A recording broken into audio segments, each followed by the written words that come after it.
भक्त के लिए महाकाल ने भस्म कर दिया काल को। सावन में जरूर पढ़े यह कथा, मिलेगा अपार पुण्य।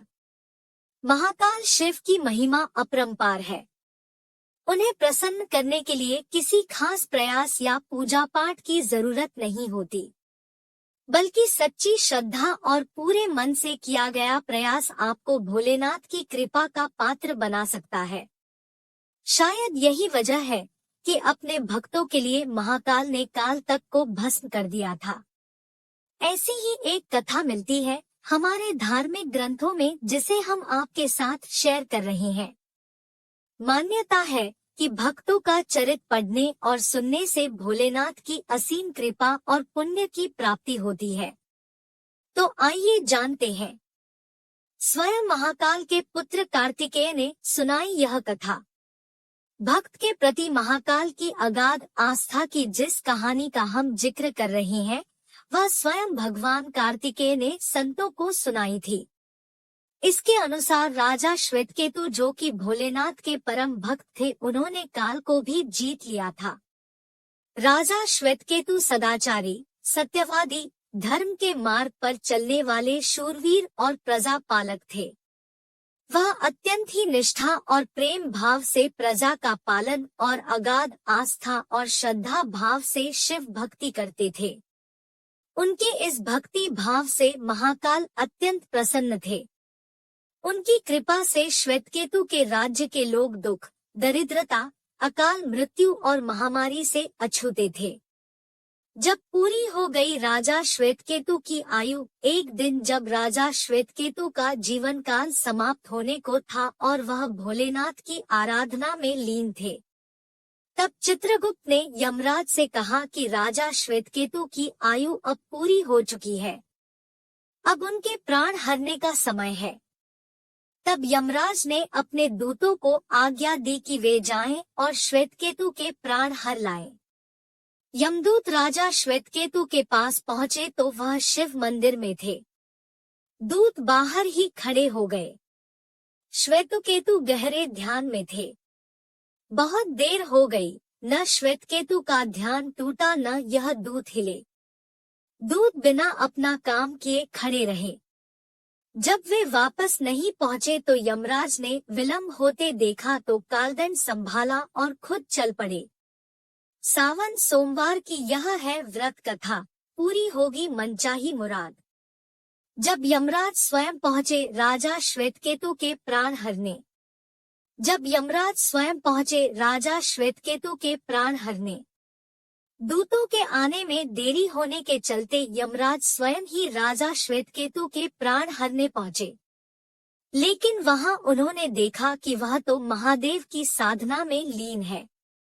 अब तो वह सोच में पड़ गए कि इसके प्राण कैसे हरें। उन्होंने सोचा कि यह अभी पूरी तरह शिव पूजा में डूबा है। इस स्थिति में शिव पूजा का उल्लंघन नहीं किया जा सकता। तब वह भी बाहर ही खड़े हो गए। उधर जैसे ही काल को इसकी सूचना मिली तो उन्होंने तलवार निकाली और शिव मंदिर में जा घुसे।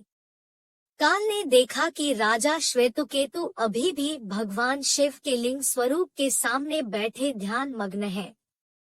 वह झपटकर आगे बढ़ा और जैसे ही उसने राजा श्वेतकेतु का सिर काटने के लिए तलवार उठाई, शिव ने अपना तीसरा नेत्र खोलकर काल की ओर देखा। कांवड़ यात्रा पर रोक, जाने कांवड़ यात्रा का क्या है महत्व और इतिहास। तब शिवजी के तीसरे नेत्र से ऐसे भस्म हुआ काल।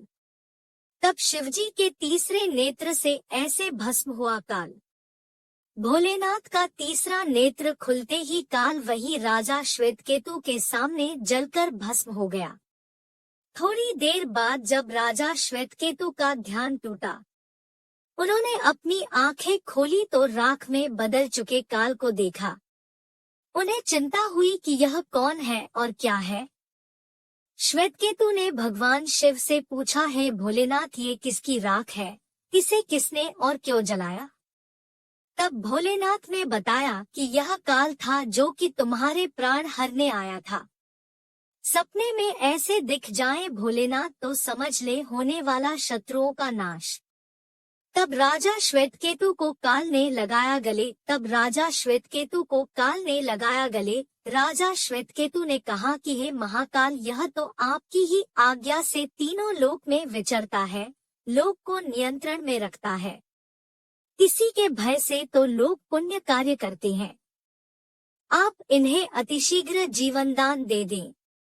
शिवजी की कृपा से काल जी उठा और उसने उठते ही श्वेतकेतु को अपने गले से लगाकर बोला, राजा तुम जैसा तो तीनों लोकों में कोई नहीं है।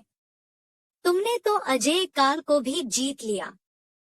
काल ने कहा कि इनकी नहीं होगी अकाल मृत्यु।